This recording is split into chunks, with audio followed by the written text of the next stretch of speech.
দাঁড়াও অলক, এ অলক,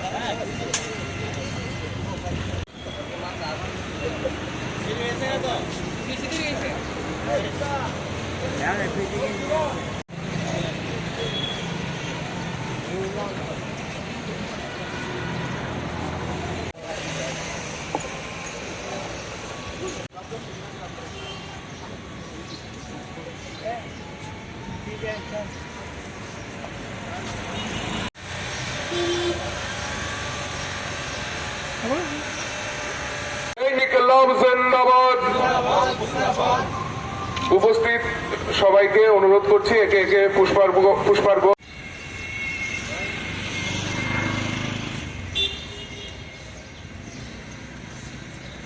সম্পাদক মন্ডলী সহ বিভাগীয় কমিটির যারা নেতৃত্ব আছেন তাদেরকে একে একে পুষ্পার্ঘ অর্পণ করার জন্য অনুরোধ করছি।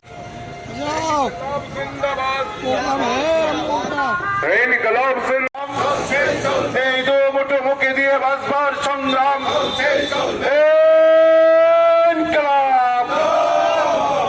সাম্রাজ্যবাদের বিরুদ্ধে আমাদের সংগ্রাম। ভগৎ সিং সুখদেব রাজগুরু অমর রহে, ভগৎ সিং সুখদেব রাজগুরু অমর রহে। आप सोशलिज्म।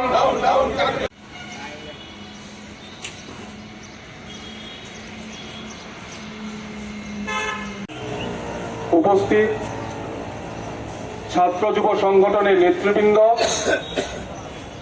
এবং উপস্থিত এই এলাকার সুধী সজ্জন মণ্ডলী, আমরা সবাই অবগত যে আজ 23শে মার্চ ভারতবর্ষের স্বাধীনতা আন্দোলনের অন্যতম 3 বিপ্লবী ভগৎ সিং, রাজগুরু এবং সুখদেবের 94তম শহীদান দিবস। 1931 সালের 23শে মার্চ লাহোর সেন্ট্রাল জেলে ব্রিটিশ সাম্রাজ্যবাদী শক্তি ভগৎ সিং, রাজগুরু এবং সুখদেব এই 3 বিপ্লবীকে সন্ধ্যা 7:33 ফাঁসি কাস্টে ঝুলিয়ে দেয়।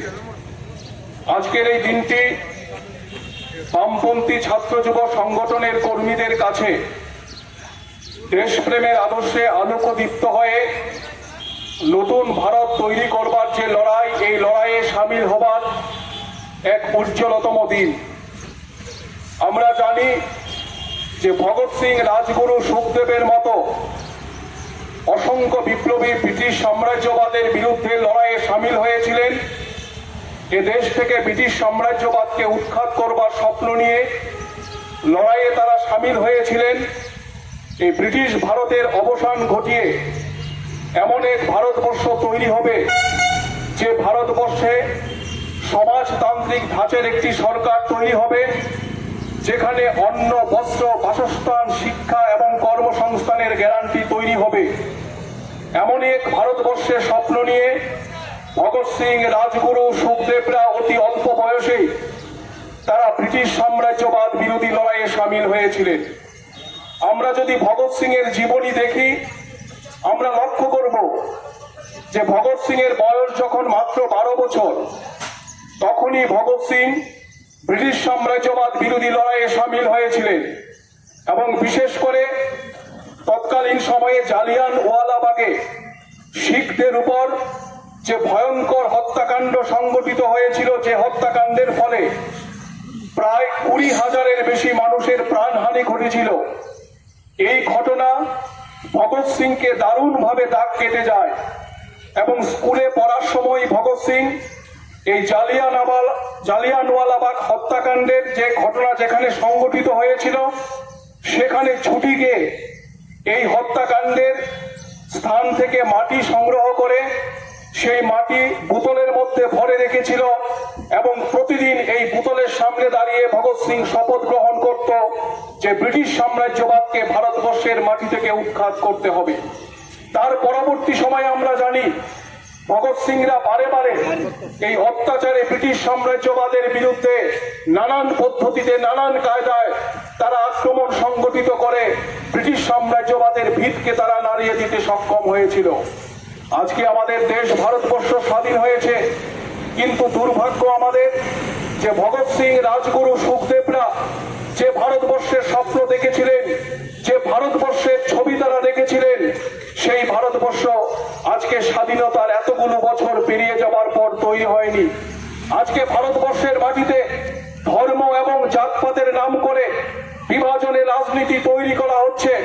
সাম্প্রদায়িকতার নাম করে ভারতবর্ষের ছাত্র যুবদের যে মূল সমস্যা, কর্মসংস্থানের সমস্যা, শিক্ষার সমস্যা, এই সমস্যাগুলোকে আড়াল করে দেওয়ার জন্য চেষ্টা করা হচ্ছে।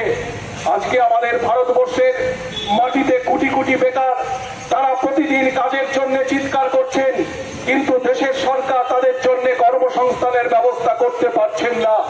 অথচ আমরা জানি এই ভারতবর্ষে যখনই নির্বাচন আসে তখন নির্বাচনের সময় প্রতিশ্রুতি দেওয়া হয়, কখনো ঘরে ঘরে রোজগার, কখনো মিস কলে চাকরি, কখনো বছরে 2 কোটি বেকারের চাকরি, নানান প্রতিশ্রুতি দেওয়া হয়।